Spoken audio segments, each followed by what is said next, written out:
Oh, good morning, girl. Good morning. I see y'all just came right out over the wall. Yeah, good morning. Y'all ready to go let everybody else out? Huh? All right, let's go let everybody else out. Hey, good morning, y'all. It's Crystal. So, just a little bit before 8, and just doing some, just morning stuff. I've been a little lazy this morning. I'm about an hour late, so some of the girls hopped over the wall, but look how muddy. Look how muddy it is. We've had rain since last Thursday. Good morning, y'all. Look, fluffy butt. So we're going to let the rest of them out, and you're going to watch the herd come through. So, I'm moving too slow. They're going to tell me about it. Good morning. Good morning, good morning, good morning. Hi, good morning. Good morning. Good morning. Look how nasty and muddy this thing is. Crazy. It's been raining so much, I can't get it. I haven't gotten out here and cleaned out their water since it was changed out on Saturday in between rainstorms. And look at it now. I mean, seriously, we've had, I'll show you the pond. We've had so much rain just in the last couple of days. It's just been insane. We've gone from like drought conditions to just water everywhere. Water absolutely everywhere. Show you underneath here. Hi, I'm not going to bother you. I'm not going to bother you.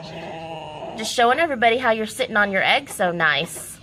She's got 12 underneath her, and she has, she's got a partner that helps her, another hen. And and I don't know if this is normal, but I've even seen a male.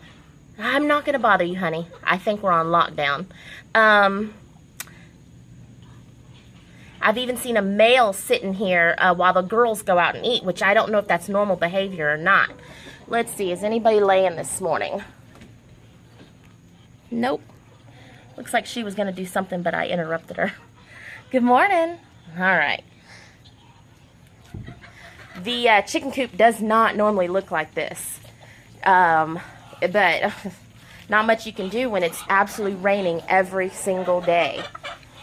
Hopefully I don't slip and fall. If I do, it'll be funny, right? So, let's make our way out to the pond.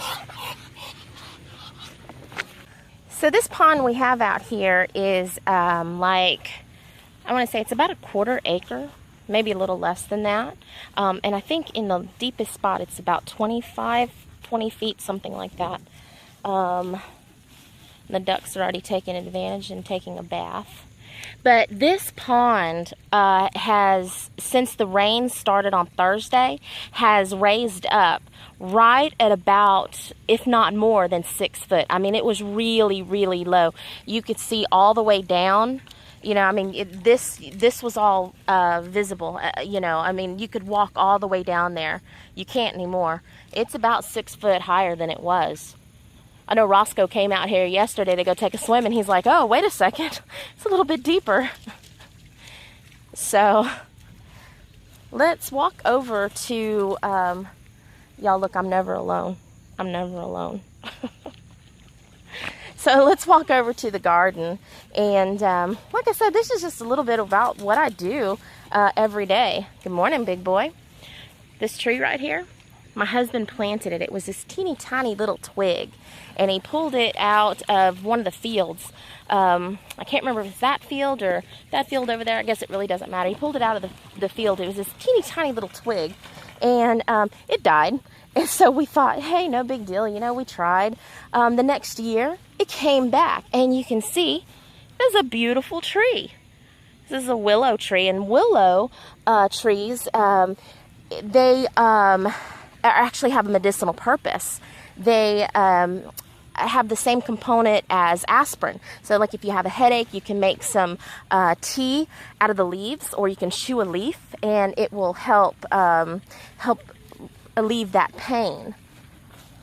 And I can't remember what it's called that's in the aspirin. It's too early in the morning. I've only had 1 cup of coffee. I've been up since 5. My son has early morning football practice, and he does not like to get up on his own. So I have not been out here to work the garden since I started adding in the hay. And you can see in some spots we've got some weeds popping through. It's because it's too low or too thin. So no big deal. When I'm literally sinking here. You see all these holes? That's my footprints getting almost stuck out here. And the garden is so wet you can hear it making squishing noises underneath my feet. Look. Roscoe dug that hole, and you can see, I mean, it's full of water, and that's what the garden looks like, pretty much right there. So, you know, while I have you guys, something I wanted to talk about. When we initially moved out here, we did not move out here, and I did not have homesteading in mind. Now, as far as homesteads, the only animals that I have livestock-wise, besides the horses and cats and dog, of course, are the ducks and the chickens. I don't have like your dairy goats and dairy cows and pigs. I don't have any of that. And after lots and lots of consideration, I honestly don't think I'm going to get any dairy animals. In this season of my life, with my teenage kids being super busy, being committed to dairy goats or dairy animals, I think would just be too much for me. So we're going to put that off.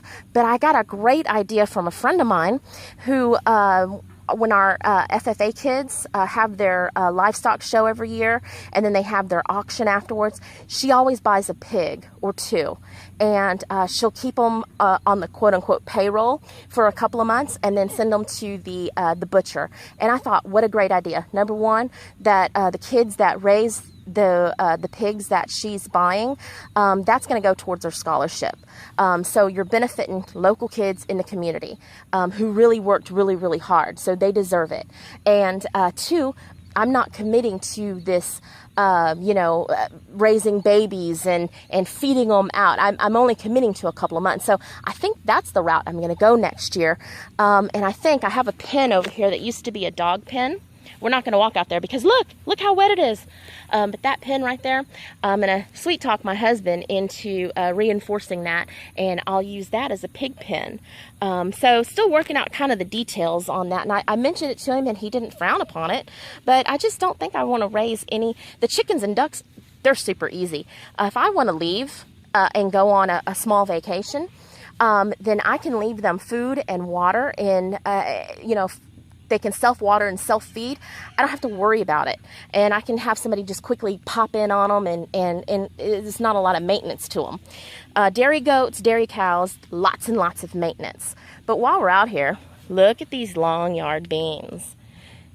These are my favorite beans to grow. A handful of these beans will feed us a dinner, even with teenage kids. Look at this. This is probably right at a little over 2 foot long. It goes way back in there. Let's see. These are actually perfect to harvest. These long yard beans are from Thailand, and they're very mild in flavor, very mild. And when you cook them, they're almost buttery. Very delicious. Very delicious. And I think if I'm looking out here with what I picked yesterday and what I'll pick today, I think I might have enough to throw into a canner. Look at all that. These beans will go from about 1.5 feet to 3 foot. And they can be eaten cooked or raw. Growing up, we only ate them raw. But when I cooked them for the first time for the kids, I really liked the flavor. Look, isn't it cute? Little bitty guy. And then the blooms are just as pretty. Look. I mean, they're full. And I've got these two over here. And then also across, I've got some more over there that are, if not ready to be picked today, in the next couple of days. So let me show you the blooms. Really pretty blooms. Really pretty blooms. I think these are standout on their own, the blooms. And then I have a couple that I forgot. And so I'll just save these guys for seeds for next year. No harm, no foul, right? Really pretty blooms. And the bees love them. Oh, isn't this pretty right here? Look at that. That bloom with those 2 little baby beans underneath. Super pretty. So the other thing that I wanted to bring up, since I made mention that when we initially moved out here, I had no interest in homesteading. I always knew I wanted to have a garden. I did not plan my spacing very well. This spot that we have here is probably about the third.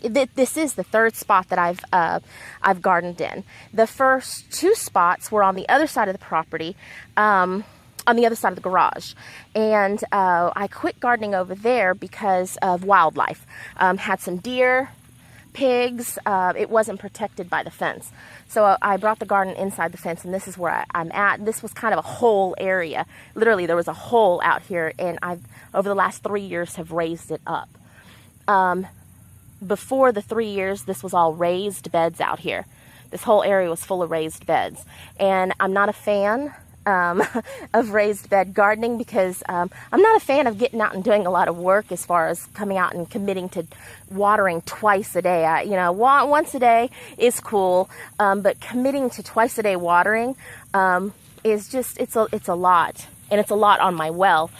So anyway, like I said, I was not planning on doing any you know, homesteading. So what I did, where I put my garden in respect to the well house and the chicken coop is really far apart. See, there's the well house. Let me see if I can zoom in. There's the well house right there. It's probably a good 50 yards.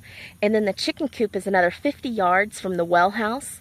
So when I have to water, I literally string out 300 feet of water hose. That is a lot of work on my back. And getting the kids to do it, well, good luck with that, without them throwing a fit. So what I want to tell you guys, when you're planning this, and if you don't have a homestead going right now, you need to think about placement. Placement. Where am I going to put my stuff?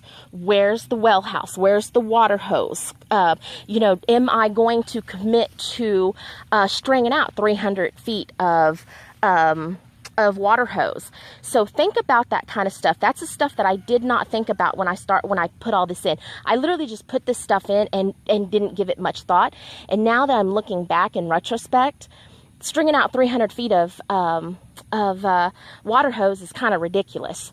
So think about that. Think about where you're placing your animals, where you're placing your garden.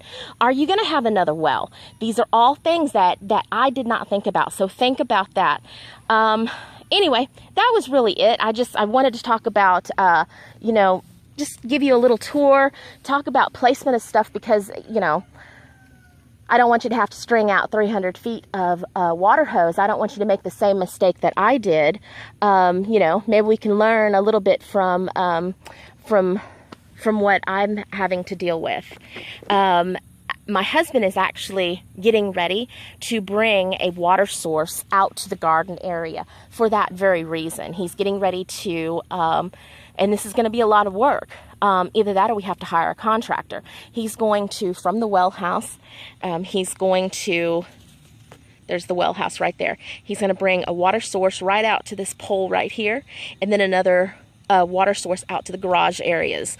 So a lot of work that could have been done in the beginning, or just better planning. So plan your garden space out, plan your animals out, and that's all the rambling I'm going to do for now. I'm going to go in and get some water because I am sweating. We have gone from 7 days? 7 days of nonstop rain, and it's been like 75 degrees. Yesterday it got up to high 90s, like 90, no, I'm sorry, high 80s, like 89. And today we're under a heat advisory. So, I mean, we're having like 3 seasons of weather in a course of 7 days. Welcome to Texas. Anyway, talk to you guys later. Y'all have a blessed day.